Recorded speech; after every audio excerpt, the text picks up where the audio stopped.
When I first married into the Wallace family, I believed I had found not just a husband, but a second home.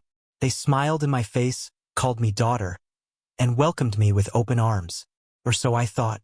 But behind their warmth was something cold, an unspoken measure I didn't know I was being held to, a quiet comparison I was doomed to lose.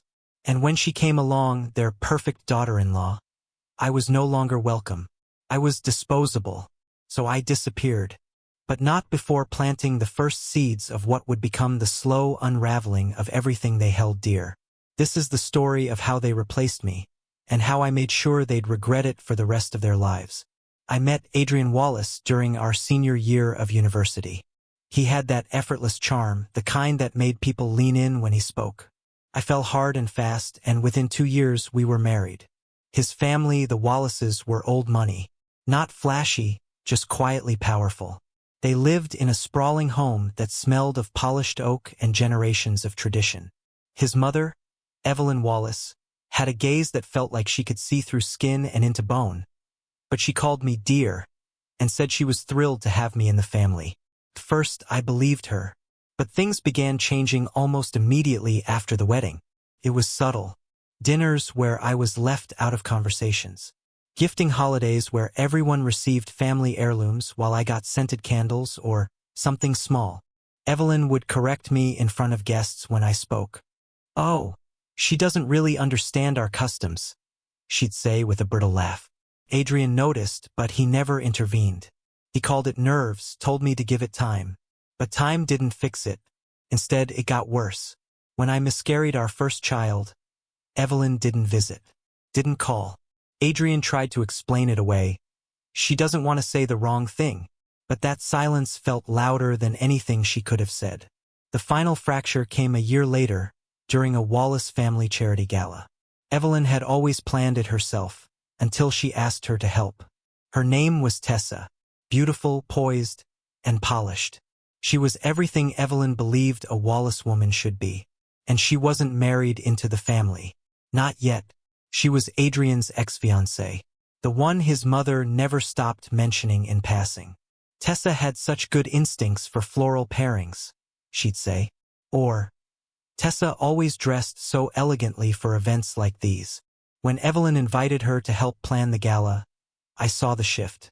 Suddenly, she was everywhere. At dinners, family outings. Evelyn posted pictures of her on social media with captions like, "So glad to have my girl back." And Adrian didn't resist. It happened slowly. I was pushed further and further out of their circle. Conversations hushed when I entered rooms. My key card stopped working at the Wallace estate. I asked Adrian about it. He said it must have been a glitch. Then one morning, I woke up to an empty side of the bed and a note. "This isn't working anymore. I need to be somewhere I feel truly understood." No signature, just that. 2 days later, I saw them in a photo online. Tessa standing next to Evelyn, both of them smiling like wolves. The caption, "A family that sticks together." I wasn't even angry, not at first.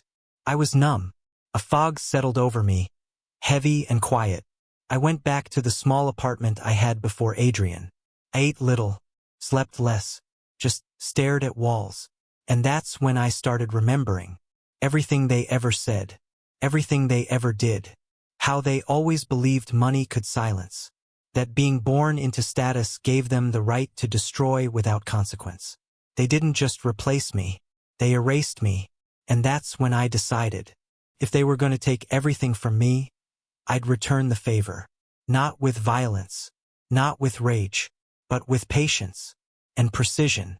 My first move was small, almost invisible. I still had access to the Wallace Foundation's old event management email. I was never removed as an admin, probably an oversight. With it, I began forwarding internal documents to a new email I created. I read every detail: budgets, donor lists, financial forecasts. I found inconsistencies, discrepancies that Evelyn had been smoothing over for years. Numbers shifted between departments, donations rerouted temporarily for emergencies. It was all technically legal, but murky. And with the right context, it would look deeply unethical. Then came the second step, Tessa's job. She'd recently been appointed to the foundation's board as Director of Outreach, a role that came with prestige and a hefty salary, but no actual qualifications. And conveniently, it made her the perfect scapegoat. I created a dossier, photos, emails, fabricated invoices tied to her name, not to implicate her permanently but to shake their trust, to make them question what she was doing behind closed doors. Then I sent it to a tabloid under an anonymous tip. The headline the next day: Whispers of Fraud in the Wallace Foundation. Sources point to new director. It wasn't a bombshell, not yet, but it was a crack, a fracture in their perfect world. I watched as the family scrambled. Evelyn released a vague statement of support for her team. Adrian deactivated his social media. Tessa vanished for a week. And me? I waited, because the next part would require far more than scandal. It would require memory. During the years I lived among them, I played the part they gave me. Quiet, sweet, agreeable. They thought I didn't pay attention. But I did. I knew the safe codes. I knew the names of discreet lawyers they used for family business. I knew where Evelyn kept the ledger, the real one. And I remembered something else. A name: Marion Lorne, the Wallace family's longtime housekeeper. She had worked there for 30 years, until Evelyn accused her of stealing a diamond bracelet and fired her without cause. No charges filed, no investigation. Just public humiliation. But I knew the truth. I had seen that bracelet weeks later, on Evelyn's wrist at the gala. I found Marion living 3 towns away, in a modest retirement home. She remembered me, still bitter, still angry, still broken by what they did. We talked for hours, and when I told her what I was planning, she didn't hesitate. "I'll help you," she said, "because no one ever brings them down. They think they're untouchable." I smiled for the first time in months, because now I wasn't alone. And the storm was only just beginning. After the tabloid article broke, the Wallace Foundation scrambled to bury the story. A PR consultant was brought in, and Evelyn made a formal statement praising Tessa's integrity and outstanding contributions. But behind closed doors, the family was unraveling. Adrian stopped showing up at public events. Tessa deleted all her social media profiles. Evelyn held a private board meeting, which, from what I heard, ended with shouting behind thick mahogany doors. I knew that first blow wouldn't destroy them, but it would make them paranoid. And paranoia is exactly what I needed. I started planting more. The anonymous tips I sent to the press weren't just about Tessa anymore. I exposed a series of inconsistencies in the foundation's land acquisitions, properties bought through shell companies that suspiciously tied back to Evelyn's longtime attorney. I used public records, obscured just enough to look like a whistleblower had cracked under guilt. The next article hit a week later. Wallace Foundation linked to shady land buys in low-income neighborhoods? Now they weren't just protecting their new golden girl, they were protecting their name. And this time Evelyn issued no statement. She went silent, because deep down, she knew. This wasn't baseless gossip. This was someone who knew where the bones were buried. What I didn't expect, though, was Adrian. He reached out. A blocked number. I answered, more curious than cautious. His voice was quiet, strained. "I know it's you," he said. "All of this. I recognize your fingerprints." There was no anger, no accusations, just fear. He asked me why I couldn't just move on. And I almost laughed. "Move on," I said. "You left me with nothing. You gave them permission to destroy me." There was a pause. Then he whispered, "I didn't know how to stop it." I didn't reply, because I knew he didn't try. But now, he was trying to stop the bleeding. "We can fix this," he said. "If you come back. If you help me fix this." The audacity nearly made me dizzy. He still thought I wanted back in. Still believed I cared about repairing what they broke. "Adrian," I said softly, "this isn't about getting back. This is about making sure they never do this to anyone again." And I hung up. That was the last time I heard his voice directly. But it wouldn't be the last time he heard mine. Marianne, the former housekeeper Evelyn had discarded like garbage, had become my most valuable ally. She remembered everything. the codes to the wine cellar vault, the location of Evelyn's private journals, the names of men Evelyn entertained for business that never appeared in public records. With Marianne's help, I accessed one particular gem, the Wallace Estate guest ledger. Tessa's name appeared there months before my marriage had ended. 3-day visits, foundation planning retreats, overlapping with times I'd been told Evelyn was out of town. They had brought her in long before they pushed me out. I compiled everything: dates, documents, copies of calendar invites and emails Tessa had sent while I was still happily married. I packaged them in a carefully crafted envelope with a handwritten note. A timeline of truth, for when you forget how long you were lying. I had it delivered to Evelyn's private residence, not the estate. I wanted her to open it in solitude, to read every line, and to feel the walls closing in. The next major Wallace event was their annual winter gala, a charity night for high society donors and politicians. The perfect night for reputations to glitter and shatter. Marianne and I had one last play. We'd gained access to the foundation's donation tracking system through the still unguarded email login. And what we found was explosive. Large anonymous donations traced to companies that didn't exist, except on paper. Those names led to property shell corporations, which connected directly to Wallace family interests. In short, they were laundering charitable donations into real estate assets. The kind of story journalists dream of. And we didn't just leak it to the press. We handed it to the IRS. Then, on the night of the gala, as Evelyn raised her glass to toast another year of community impact, an alert went out to every phone in the ballroom. News broke. Wallace Foundation under federal investigation. Donor laundering allegations emerge. The room fell silent. Phones lit up. Guests whispered. Some left. And Tessa? She stood frozen on stage beside Evelyn. A thin smile cracked and hollow. Evelyn clutched her champagne flute, visibly trembling. Her hand shook so much she spilled it down her gown. That image, the woman who once looked at me like I didn't belong, now drenched in fear and shame, burned itself into my memory. I didn't need applause. I didn't need credit. I just needed them to know, to feel the unraveling. Over the next month, things moved quickly. Donors pulled their funding. Tessa stepped down from the board for personal reasons. The IRS froze several Wallace Foundation accounts. Rumors spread like wildfire.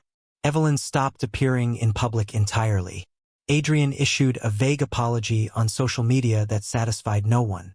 And through it all, I stayed invisible, a ghost in the walls of the empire they'd built on appearances and arrogance. When Evelyn Wallace was in her 20s, she had a different name. Marian told me that one night, as we sifted through a box of old staff documents she'd kept after being fired. She pulled out a thin folder with yellowing paper, the kind that carried the weight of forgotten years. She wasn't always Evelyn Wallace, she said. She used to be Evelyn Price. And she used to be very good at pretending to be someone she wasn't. The file held a photocopy of an old ID badge. Evelyn Price, working at a regional bank in upstate New York. It was from nearly 40 years ago, long before she married Richard Wallace. Marian continued, her voice low and measured. She didn't just marry into wealth. She manipulated her way into it. She reinvented herself, got close to Richard by leaking information about his competition. There were whispers of her role in a merger collapse that cost dozens of people their jobs. Back then, Evelyn had been quiet, calculating, but always watching. It all made sense. Her obsession with status. Her disdain for anyone who didn't fit.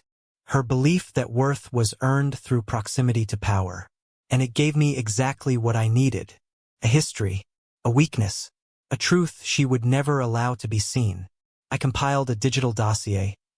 Articles, tax records, even a sealed bankruptcy tied to Evelyn Price before she became a Wallace. Marianne helped cross-reference addresses and names. I used databases the public never thinks to search. The Wallace name had power, but Evelyn's real name had skeletons. I uploaded everything to an anonymous site I created, the Archive Project, a single-page exposé that laid out Evelyn's reinvention in painstaking detail. I didn't publish it, Not yet. First, I printed one clean copy. No return address. No message. Just the packet mailed directly to Tessa. I knew curiosity would do the rest. The timing was perfect. Tessa had been isolated since the scandal broke. She had lost her seat on the board. Public sympathy was dwindling, and whispers blamed her for the foundation's downfall. She needed someone to blame, someone bigger than herself. And Evelyn was the obvious choice. 3 days after the packet arrived, I watched the dominoes fall in real time. Tessa sat down for an exclusive interview with a lifestyle blogger, one of those truth and healing types who loved redemption arcs. And in that interview, she didn't hold back. I trusted Evelyn Wallace. I believed in her vision, but I discovered that her past, and how she manipulated her way into this family, made me question everything. She never mentioned Evelyn Price by name, but she didn't have to. The clues were planted too perfectly. Internet sleuths took it from there. The story exploded. Was Evelyn Wallace hiding a scandalous past? Hashtags trended overnight. The archive project went viral after someone linked it in a comment thread. And just like that, the woman who had spent her life controlling her image became a symbol of elitist deception. I didn't expect Adrian to call again, but he did. This time, his voice was different. Hollow. She's been locked in her room for days, he said. Won't eat. Won't speak. My father's threatening to leave her. It's like, she's not even there anymore. I didn't say anything at first, because what was there to say? This was the same woman who watched me suffer and turned away, who called Tessa her real daughter-in-law, while I was still legally married to her son. But Adrian sounded desperate. You're destroying her, he said. I know she hurt you, but this is cruel. I took a deep breath. Then I told him something I never planned to say out loud. I'm not destroying her, Adrian. I'm just unmasking her. She built her legacy on lies. I'm just holding up the mirror. If she can't face it, that's not my burden.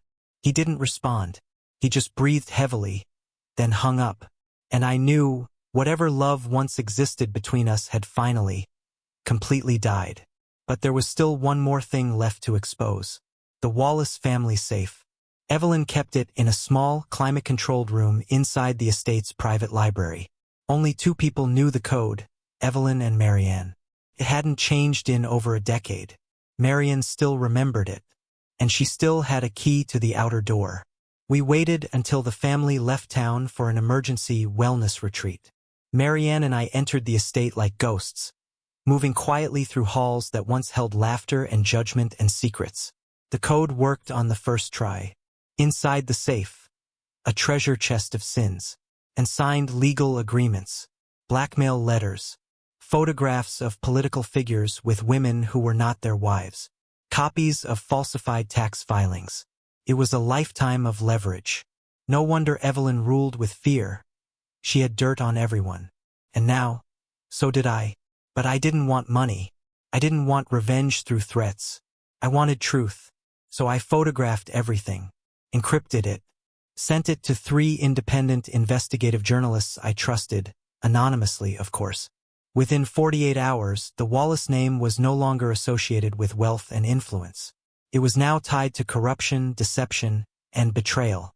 The fallout from the safe's contents had created a media firestorm. Journalists dug into every corner of the Wallace family's dealings. Foundations were dissolved. Former partners issued statements of shock and disappointment. Investigations launched. Evelyn disappeared from public life entirely. And yet, Adrian remained oddly untouched. No interviews, no press appearances, no legal inquiries. He was always at the edges of it all, visible but never implicated. Until I received a message. An anonymous email. No signature, no IP address traceable. Just a subject line. You missed something. Look into Horizon Dynamics. I paused. Horizon Dynamics was a logistics company the Wallace Foundation had worked with to support local charities. On paper, it moved food, medical supplies, and donated goods. But something about it had never sat right with me. So I dug deeper, and what I found nearly stopped my breath. Horizon Dynamics was created 7 years ago. Adrian's name didn't appear on any paperwork, but his college roommate was the listed CEO, a man who had never before worked in logistics, charity, or business of any kind. And beneath that surface-level operation, Horizon had purchased over $11 million worth of real estate in revitalization zones, the same areas the Wallace Foundation had declared as charity zones. It was a shell game. Money moved from the foundation into Horizon, then into property portfolios, flipped later for massive profit, all untaxed thanks to the nonprofit umbrella. And the profits? Deposited into accounts overseas, tied to a trust fund, registered under Adrian's middle name. Not Evelyn's. Not the foundation's. Adrian's.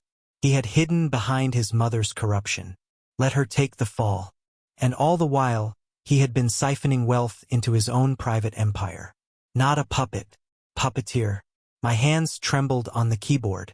I thought back to all those nights when I lay awake beside him, wondering why he was so distant, so cold.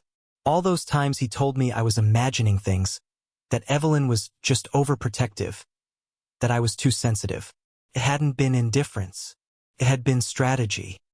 He was playing both sides, appeasing his mother while slowly building a fortune of his own.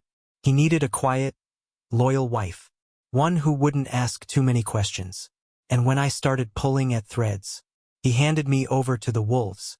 Adrian wasn't weak. He was calculating. He'd used me like they all had. But unlike Evelyn, he was still clean in the public's eyes. And that was about to change. I didn't go to the press. Not yet. First, I sent him everything I had, every bank transfer, every property deed, every confidential email. I wanted him to see what I knew, to understand that I had cornered him. He replied an hour later. Just one line. Come meet me. No lawyers. Just us. He wanted control. But I wanted closure. So I agreed. We met at the old lake house. Once a Wallace summer escape, now abandoned after the scandal broke. The place smelled of cedar and damp memory. Dust clung to every surface. Perfect place for ghosts. Adrian stood by the fireplace when I arrived. Older, sharper somehow. The golden boy sheen had dulled. I always knew you were dangerous, he said. But this is nuclear. I didn't flinch. You used me, I said. You married me for optics. And when I got too close to the truth, you let them gut me. He didn't deny it. Instead, he looked at me with something almost like regret. I thought I could control it. You, them, all of it. But you don't know what it's like growing up with her. Evelyn didn't raise a son. She raised an heir. He walked toward me, slower now, eyes tired. I hated what she did to you. I hated what I became. But once I started taking the money, it was too late. I was in. And you were the only good thing I had left. The words landed like glass. Too fragile. Too late. You don't get to rewrite this as tragedy, I said. You built this. And now, I'm going to burn it down. He stepped back.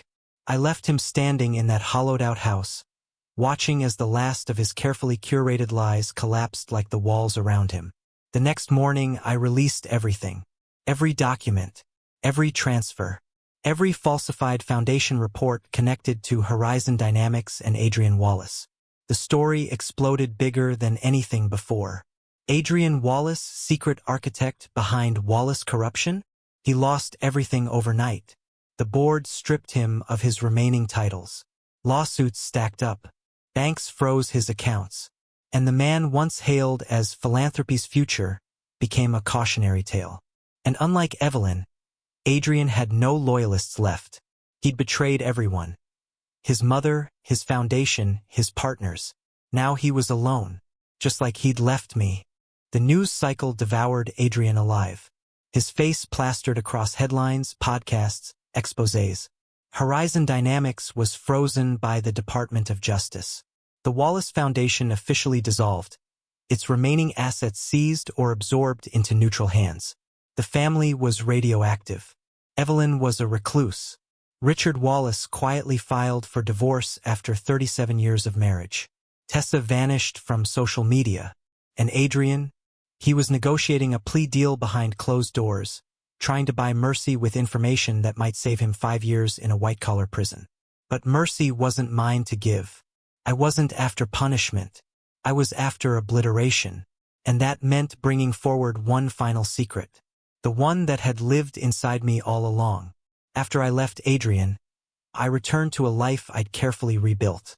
Not one built on spite or vengeance, but solitude, control, and peace. But before all this, before the lies, before the shame, I had one last piece of the Wallaces still with me. A life, a heartbeat. I had been 6 weeks pregnant when Evelyn called me into her sunroom and told me, with a smile that barely hid her venom, that I was no longer welcome in the family. Back then, I'd been scared, alone, unemployed, discredited, and the thought of raising a child in the shadow of that family, knowing the war it would become, was more than I could carry. So I stayed quiet, and I left. But I didn't go through with the abortion, like I told Adrian. Instead, I disappeared, moved states, changed my name, took consulting gigs under the radar, lived below the radar, built a life not of luxury but safety. And when my daughter was born, I looked at her for the first time and thought, they'll never get to her. They'll never ruin her the way they tried to ruin me.